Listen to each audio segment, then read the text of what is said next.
चंद्राय नमः। इस पूर्णिमा की आप सभी को हार्दिक शुभकामनाएं। यह मंत्र चंद्रमा जी के मंत्र के स्वरूप गाए जाते हैं और पूर्णिमा पर इन मंत्रों का अति विशेष महत्व है। तो आइए आज पूर्णिमा के व्रत के बारे में और उसकी कथा के बारे में श्रवण कर लेते हैं।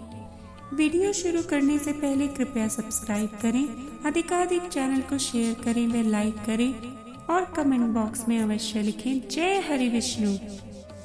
हिंदू धर्म में पूर्णिमा तिथि का विशेष महत्व माना गया है।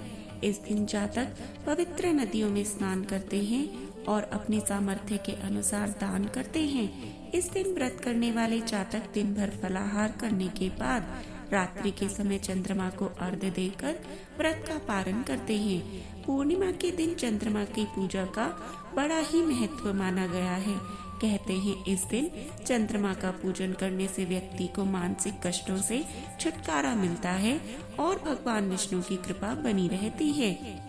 इस दिन कई श्रद्धालु उपवास रखते हैं। धर्म ग्रंथों के अनुसार पूर्णिमा के दिन व्रत रखने से जीवन के सभी कष्टों से छुटकारा मिल जाता है। यह व्रत बेहद फलदायी माना गया है।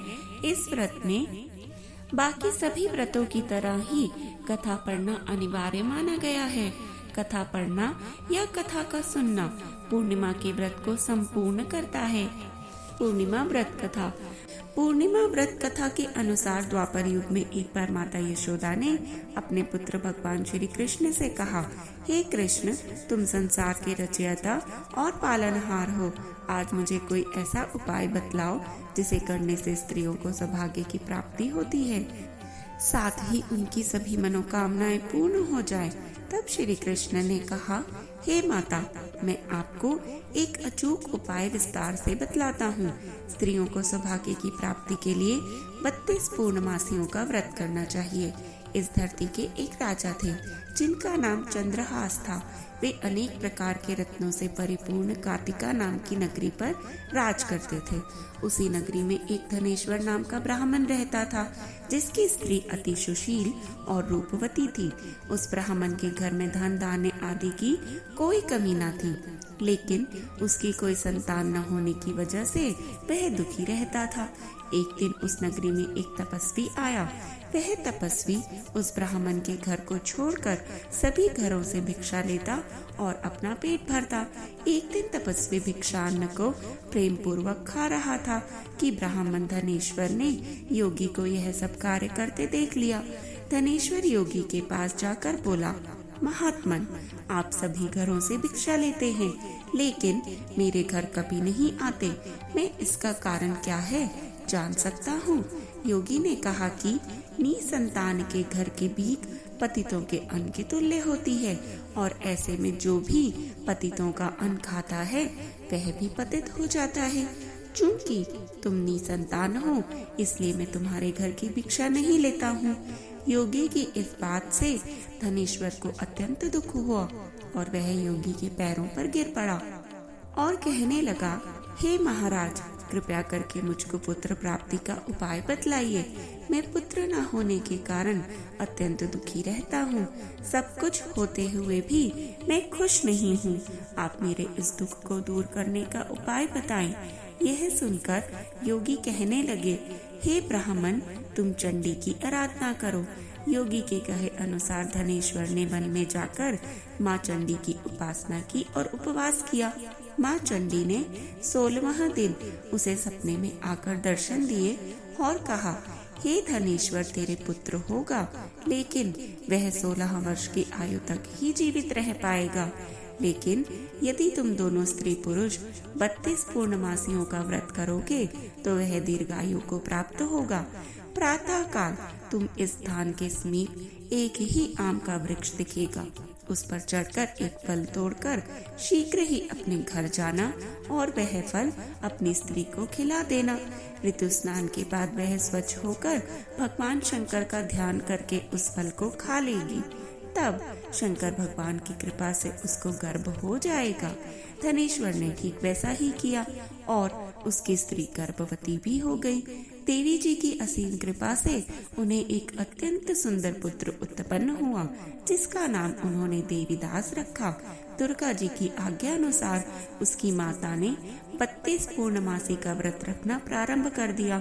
16वां वर्ष लगते ही देवीदास के माता पिता को चिंता होने लगी कि कहीं उनके पुत्र की इस वर्ष मृत्यु न हो जाए। धनेश्वर ने देवीदास के मामा को बुलाया और कहा कि देवीदास 1 वर्ष तक काशी में जाकर विद्याधन करे, ऐसी हमारी इच्छा है।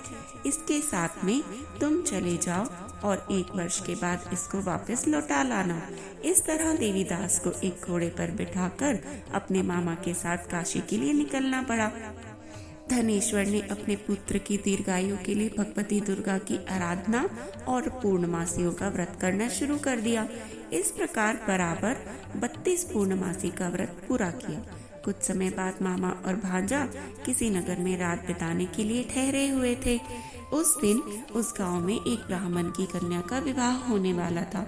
जिस धर्मशाला में वर और उसकी बारात ठहरी हुई थी, वहीं देवीदास और उसके मामा भी ठहरे हुए थे। संयोग से कन्या को तेल आदि चढ़ाकर मंडप आदि का कृत्य किया गया तो लग्न के समय वर को धनुर्वात हो गया। तब वर के पिता की नजर उस देवीदास पर पड़ी और उन्होंने सोचा कि यह मेरे पुत्र जैसा ही सुंदर है, मैं क्यों न इसके साथ ही इस कन्या का लग्न करा दूं और बाद में विवाह के अन्य कार्य मेरे लड़के के साथ हो जाएंगे। ऐसा सोचकर वर का पिता देवीदास के मामा से जाकर बोला, तुम थोड़ी देर के लिए अपने भांजे को हमें दे दो। और उसने अपनी योजना उन्हें बतला दी। तब उसका मामा कहने लगा कि जो कुछ भी मधुर पक आदि कन्यादान के समय वर को मिले वह सब हमें दे दिया जाए, तो ही मेरा भांजा इस बारात का दूल्हा बनेगा।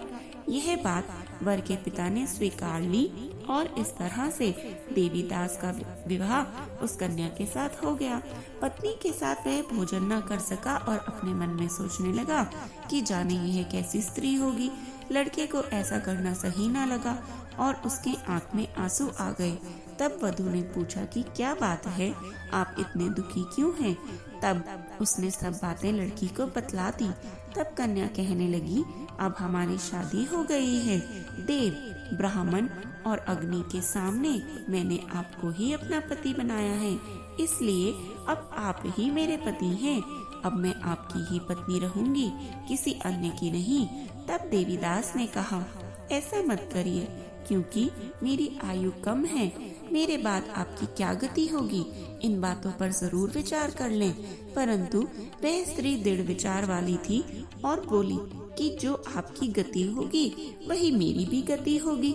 इसके बाद देवीदास और उसकी पत्नी दोनों ने भोजन किया और शेष रात्रि वे सोते रहे। प्रातः काल देवीदास ने अपनी पत्नी को एक अंगूठी दी, एक रुमाल दिया और बोला, हे प्रिय, इसे लो और संकेत समझकर स्थिर चेतो हो जाओ। यदि मैं जीवित रहा तो अवश्य वापस आऊंगा, वरना समझ लेना मेरी मृत्यु हो गई है। प्रातः काल जब शादी के कार्य पूरा होने के बाद सब बाराती मंडप में आए तो कन्या ने अपने पिता से कहा, यह मेरा पति नहीं है, और पूरी बात अपने पिता को बतला दी। बारात खाली हाथ ही वापस चली गई। इस प्रकार देवीदास काशी चला गया। कुछ समय बाद काल से प्रेरित होकर एक सर्प रात्रि के समय देवीदास को डसने के लिए वहां पर आया, परंतु व्रत के प्रभाव से उसको काट न सका, क्योंकि पहले ही उसकी माता ने 32 पूर्णिमा का व्रत पूरा कर लिया था। इसके बाद मध्याह्न के समय स्वयं काल वहां आकर देवीदास के शरीर से उसके प्राणों को निकालने का प्रयत्न करने लगा, जिससे वह मूर्छित होकर पृथ्वी पर गिर पड़ा। उसी समय पार्वती जी के साथ श्री शंकर जी वहां पर आ गए। उसको मूर्छित दशा में देखकर पार्वती जी ने भगवान शंकर से कहा, महाराज, ये वही बालक है जिसकी माता ने 32 पूर्णिमा का व्रत किया था, जिसके प्रभाव से इसका मृत्यु दोष कट गया। भवानी के कहने पर भगवान शिव जी ने उसको प्राणदान दे दिया। उधर उसकी स्त्री प्रतीक्षा कर रही थी। जब 16वां वर्ष व्यतीत हो गया तब देवीदास भी अपने मामा के साथ काशी से चल दिया। और वो कुछ दिन अपनी पत्नी के घर पहुंचा। लड़की के पिता ने खूब धन के साथ अपनी पुत्री को उसके साथ विदा किया। श्री कृष्ण भगवान कहने लगे कि इस प्रकार धनेश्वर द्वारा 32 पूर्णिमाओं का व्रत रखने से उसकी पुत्र को लंबी आयु की प्राप्ति हुई। अतः जो भी स्त्रियां ये व्रत को करती हैं वे जन्म जन्मांतर में वैधव्य का दुख नहीं भोगती और सदैव सौभाग्यवती रहती हैं। यह व्रत पुत्र पौत्रों को देने वाला तथा संपूर्ण मनोकामनाओं को पूर्ण करने वाला माना गया है। जय हरि विष्णु, जय केशव। ऐसी ही और रोचक कहानी व कथाओं का श्रवण करने के लिए कृपया हमारे साथ जुड़े रहें और जपते रहें। हर हर महादेव।